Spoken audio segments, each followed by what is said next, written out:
It's the League of Extraordinary Genitals.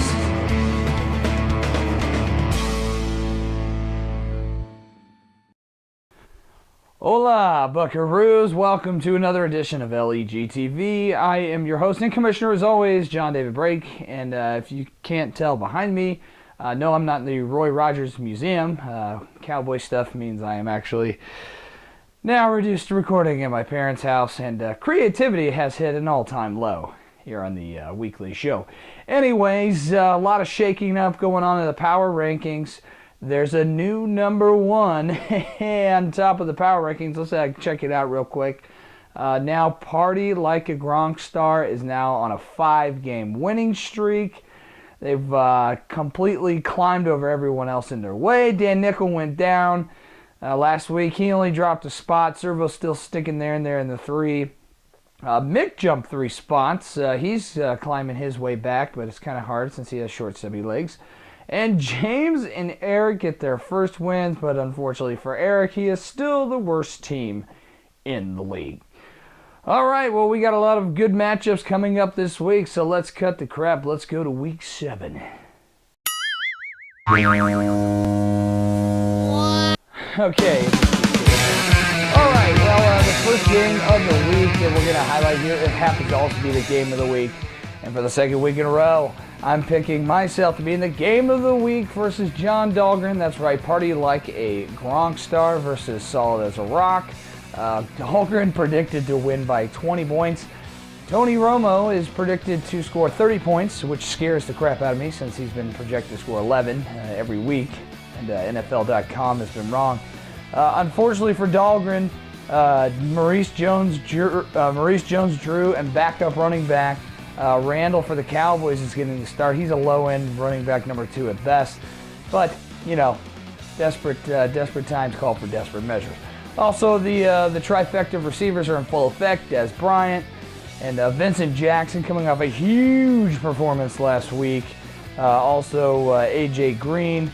And look out, Noshawn Moreno and Giovanni Bernard now lead this team in a full-fledged attack.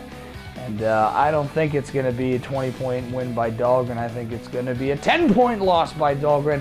I'm picking Party Like a Gronk Star to win this one, 189-179. All right, the lowly, low-flying Birds of Prey taking on K.Y. Hilton. And this is actually going to be a lot closer than it should be. Mick actually going back to Colin Kaepernick because Michael Vick is hurt. That's not good news for him. Also on the other side of the ball, Phillip Rivers is hot for Patty O'Connor, but I don't like his running backs. Trent Richardson has still not put up a good fantasy football score yet. And also for Mick, Darren Sproles is on bye. I am picking my upset pick of the week. I think Pat's going to take this one a low-scoring affair, 142-139. All right, it's Avalanche ready, taking on the 3-3 intentional pounding. Here's another game where I don't understand NFL.com. They're really have a lot of confidence in Marshawn Lynch, thinking he's going to put up 34 points. I don't think so. I don't even think Stephen Ridley's going to sniff 25. That's going to be at least 20 points off of Avi's projected points. However, I do also like Cam Newton this week. He's coming off an impressive performance. Ray Rice, hopefully they'll learn in Baltimore. They just need to run the ball. Reggie Wayne, LaShawn McCoy are always good starts, even though Reg had a bad game last week. But I'm still going to take Joe to take this one. Call it an upset, even though NFL.com projected this score to be in favor of Avi. I'm still going to take the upset, even though Joe has a better team. I'd like for Joe to take this one, 177-171 in a close game.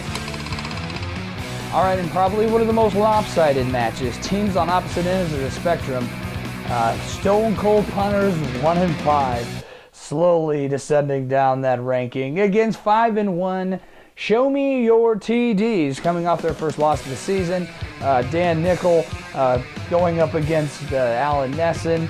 Listen to this. Nesson is starting Nick Foles. I guess he's a believer. Keenan Allen had a great game against the Colts last week. I look for him to put up some points. But those are the only players with good matchups for Nesson. Look at, you got Brandon Marshall, Deshaun Jackson, Frank Gore, Arian Foster is going to get the ball more because they just Houston is a dump. It's an absolute garbage dump. So Nickel's going to win this one easily. I like him to win 191 to 152. All right, it's one of my favorite games. It's the Stud World Game of the Week. That is the game with the two worst teams matching up against each other. Not necessarily the worst records, but just collectively just really, really terrible. And that's l.e.g versus the Rattlesnake Uppercuts. Eric Duvall got his first win. Congratulations, you're still in the bottom of everyone, 14 out of 14. And he's taking on Paul. Paul running Matt Stafford, coming off a great game.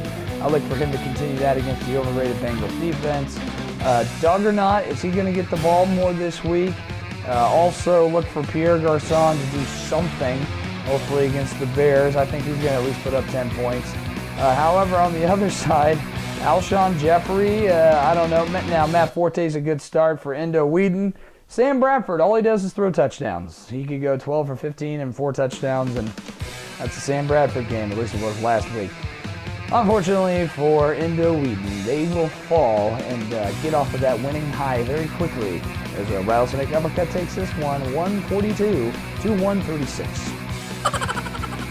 All right, we've got a huge matchup here. Apparently NFL.com thinks this game can be a total combined score of almost 450 points. I don't think so. But however, two juggernauts in this league, sort of.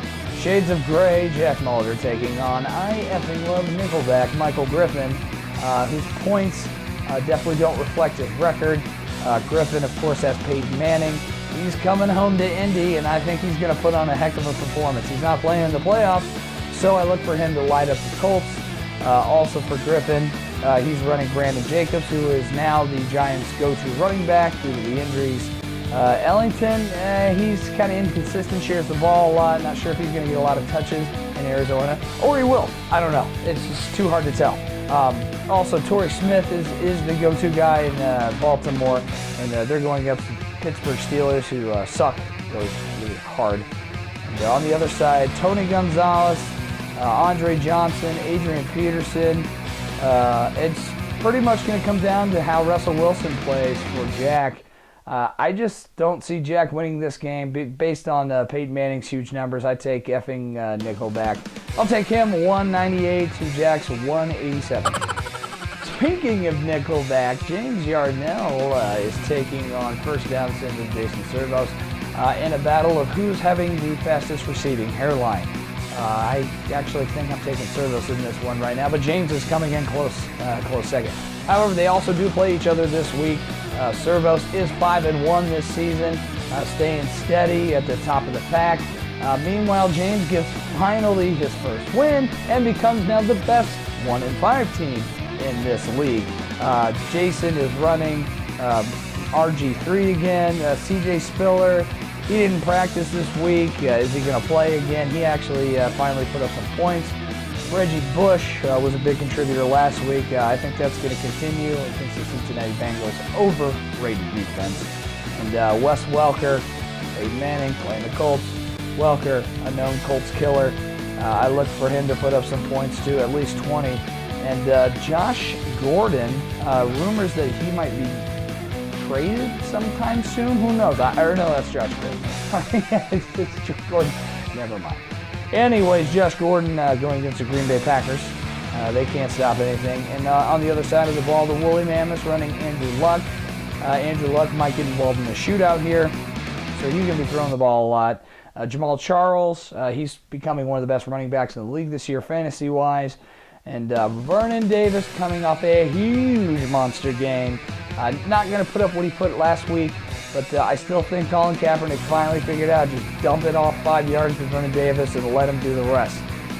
You know what? This is going to be a close game. I think James takes his second win in a row. That's right. I'm taking the Woolly Mammoths to give Jason only his second loss this season and a huge upset. I look James to score at least 198 points. Servos is going to make it close. It's going to come down to Monday night, but I think Servos is only going to come short and score 195. All right, we have no interviews. Good night.